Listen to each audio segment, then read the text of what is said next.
Noticias en Flash. Arrancamos ya la segunda parte de nuestra emisión de hoy de Noticias en Flash y vamos con el licenciado Rodríguez Prats. Hoy lunes, en Noticias en Flash,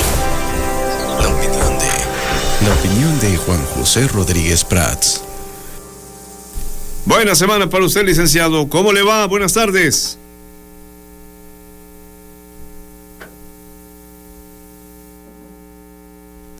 Le escuchamos, licenciado. Buenas tardes. Perfecto, Hugo. Mira, yo quisiera referirme a la larga entrevista que hoy tuvieron Emanuel, que le hizo a mi gran amigo, mi hermano, Humberto Mayanes. Y precisamente por la amistad y el afecto que le tengo, pues debo manifestar mi profunda disidencia con lo que él ha manifestado. En primer lugar, él señala como consejero independiente una serie de opiniones en apoyo al señor presidente. Quiero decirte que yo participé en la reforma en materia de energía y se creó la figura del consejero independiente para que fuera contrapeso del gobierno, para que fuera una voz autorizada que revisara la política pública del gobierno. Y hoy lo que escuché fue un vocero del gobierno de López Obrador, no un consejero independiente. Él utilizó mucho lo que fue el lema de la frase de la campaña de Enrique González Pedrero, que después también utilizó Carlos Salinas de Gortari: hablarán los hechos. Entonces yo quisiera comenzar por ahí, que hablen los hechos. Lo digo en forma contundente, Hugo, lo digo sin dudar. Pemex es una empresa inviable, en bancarrota, técnicamente quebrada. López Obrador le dio la puntilla al evitar inversiones de particulares, al evitar los farm outs, que era alianza de Pemex con empresarios nacionales y extranjeros. Eso va a ser considerado al paso del tiempo como una de las grandes traiciones, como una política, no digo una política equivocada, una enorme estupidez. La única salvación de Pemex era profundizar en la reforma al sector de energía, el cual yo creo que el licenciado Mayán nunca entendió, y ahora habla de que la reforma al sector de energía fue lo que provocó la crisis. Eso es una gran mentira, eso es un desconocimiento absoluto. Déjame hacer un poco de historia. Hay tres personajes que son claves en la historia de Pemex. Eduardo Suárez era secretario de Hacienda de Lázaro Cárdenas, y él habla de que la expropiación obedeció a un desenlace de un conflicto obrero patronal. Era la defensa de la soberanía, no era un proyecto económico. Pemex fue un fracaso desde el inicio. Jesús Silva Herzog, gran viejo, que hizo los estudios, que señaló que había que responder a la demanda de los trabajadores, habla de la corrupción en 1940. Y le renuncia a Lázaro Cárdenas y le informa de lo que está sucediendo, y Lázaro Cárdenas no corrige. En el libro de Federico Reyes Heroles, que se llama La Orfandad, habla de cómo su padre en el 64, al ser designado por Díaz Ordaz como director general de Pemex, le dice que corrija esa cloaca. Efectivamente, Pemex sí fue la gallina de los huevos de oro, pero no para el pueblo de México. Fue la gallina de los huevos de oro para sus dirigentes, que fueron los mayores casos de corrupción, los escándalos de corrupción, para el sindicato, para los trabajadores, para los líderes sindicales y para los contratistas. Yo creo que si se pudiera sumar lo que se sustrajo en forma deshonesta de esta empresa, daría para pagar la deuda, no tan solo de Pemex, sino tal vez del Estado mexicano. Entonces, en síntesis, la pregunta sería: ¿puede quebrar una empresa estatal? Desafortunadamente no. Se le llama ahora, de acuerdo a la reforma, empresa productiva. No es ninguna empresa productiva. Yo creo que es inútil intentar rescatarla, es tirar el dinero del pueblo de México. Su deuda es de 115,000 millones de dólares, que es lo que ya actualmente se señala. Las calificadoras ya degradaron su deuda, está a punto de ser considerada una deuda basura, lo cual hundiría no tan solo Pemex, sino también las finanzas del Estado. El problema de sus pensionados, para cubrir sus pensionados, este es un problema enorme que ni siquiera se ha cuantificado suficientemente. Los precios del petróleo no van a responder en el breve plazo. Su empleomanía y en la globalización no tiene la tecnología para competir. En síntesis, es una empresa que no tiene viabilidad.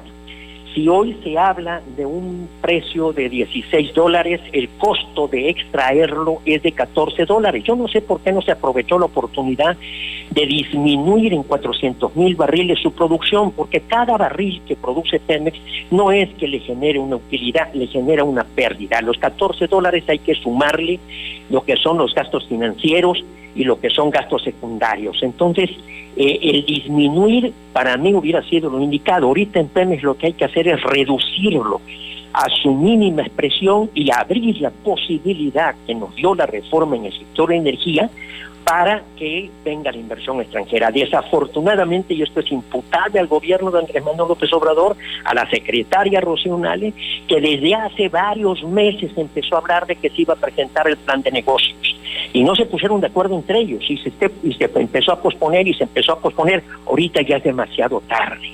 Por lo tanto, yo sí creo que el diagnóstico que hoy nos dieron fue un diagnóstico totalmente equivocado y sin solución. En segundo aspecto, yo quisiera señalar este lenguaje que desafortunadamente nos ha envenenado mucho, de izquierda, derecha, los reaccionarios, los conservadores. Yo soy conservador, Hugo, y sinceramente no le veo nada ni a Andrés Manuel ni a Humberto Mayans que sea de izquierda. Si ellos son de izquierda, yo soy astronauta. Y Humberto Mayans señala que no hemos sido solidarios, que no hemos sido respetuosos. ¿Quién es el que ha faltado el respeto? ¿Quién es el que ha agredido? ¿Quién es el que ha sumado a todos los enemigos? Que es el caso de Humberto Mayans, que es el caso, de Andrés Manuel López Obrador. Ya él tiene enemigos en los gobernadores, en los empresarios, en los medios, hasta a nivel internacional. Entonces, yo sí creo que este lenguaje de discordia, en donde el campeón es Andrés Manuel, pues definitivamente no nos lleva al posible acuerdo. Dice Humberto Mayans que efectivamente, yo estoy de acuerdo, hubo un periodo de 30 años de Carlos Madrazo a González Pedrero, que fue un buen gobierno, pero González Pedrero tuvo una falla. Yo sí creo que fue un buen gobernante, pero abandonó el Estado un año antes de terminar su periodo. Aquí entró José María Peralta y comenzó la descomposición en Tabasco. Humberto Mayans era secretario de gobierno y conoce esta historia. ¿Por qué se descompuso en 1988 Tabasco? Porque rompió en la vida política Andrés Manuel López Obrador. Empezó la descomposición, la toma de pozos, el resquebrajamiento del Estado de Derecho, la polarización en la vida política, la división interna. En 1995, derivado de su protesta electoral, creó el Movimiento de Resistencia Civil, y hoy creo que es uno de los gravísimos problemas que tenemos enfrente, el Movimiento de Resistencia Civil, que no le encontramos cuál es la solución. Entonces, sí tendríamos que ver eso, la historia, y tampoco diría que con Carlos Madrazo comienza los buenos gobiernos. Hay que recordar del 42 al 52 dos magníficos gobiernos, Noé de la Flor Casanova y Francisco J. Santamaría, que fueron gobiernos de cultura, de ideas, en donde hubo un proceso de civilización en el estado de Tabasco de importante obra pública.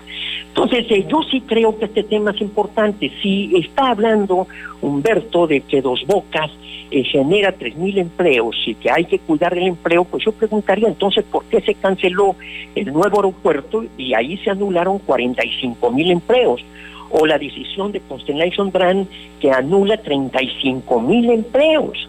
Pero en esos dos casos hubo consulta. ¿Por qué no se hace ahora una consulta? ¿Por qué Andrés Manuel, si dice que el pueblo manda, no se hace una consulta? Y no debe ser una consulta tan solo a los tabasqueños, sino debe ser a todo el país, porque es una obra de trascendencia nacional.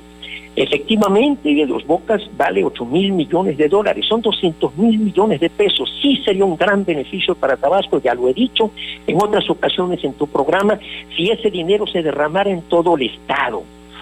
La refinería es un pésimo negocio, ahorita se está reduciendo, está sobrando la capacidad de refinación en todo el mundo.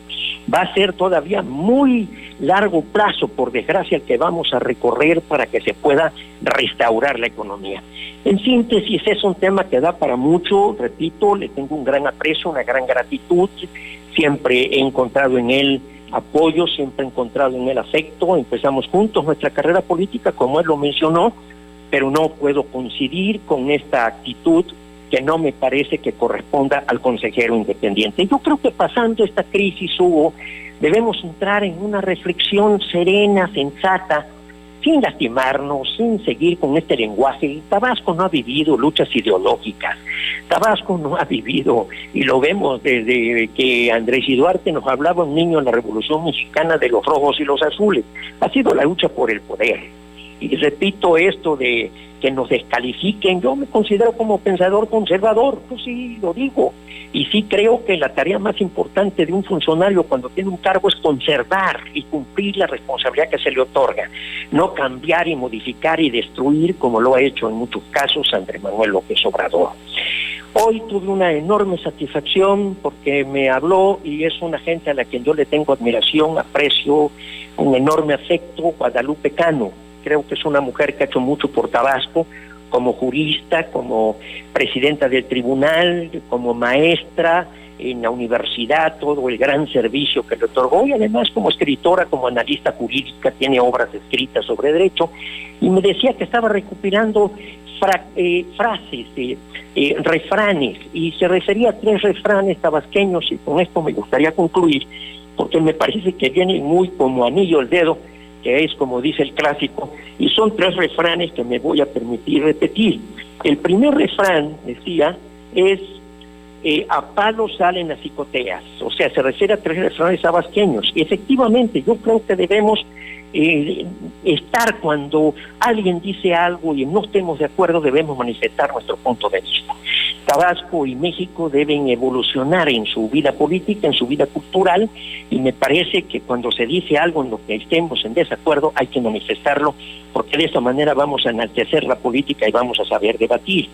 El segundo dice, como lagarto en boca de arroyo. Es cierto, yo creo que después de esta crisis va a haber muchos líderes, falsos líderes, muchas tesis y mucho ataque y mucho señalamiento de traición a México porque no apoyas a Andrés Manuel López Obrador, cuando Andrés Manuel López Obrador está destruyendo las instituciones y está haciendo un retroceso enorme, porque yo, más que hombre de izquierda, lo considero un gran retrógrada.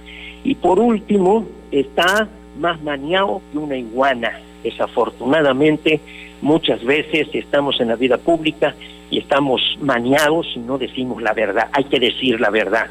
Pemex es una empresa que no tiene remedio y va a hundir al Estado mexicano. No es un asunto de ideologías, es un asunto de finanzas públicas. Y los dineros en materia de finanzas públicas deben invertirse a donde más beneficie al pueblo de México. Invertirlo en Pemex en las condiciones actuales es lo mismo que tirarlo al agua. Ese sería mi comentario, Hugo. Muy interesante, licenciado, y puntual también, como siempre. Le envío un saludo a la distancia y hasta la próxima semana. Muchísimas gracias, Hugo. Ya son las 2:16. Rodríguez Prats. Vámonos a la pausa que sigue. Un movimiento que se vuelve cada día más grande con la honestidad, las propuestas y la alegría de nuestra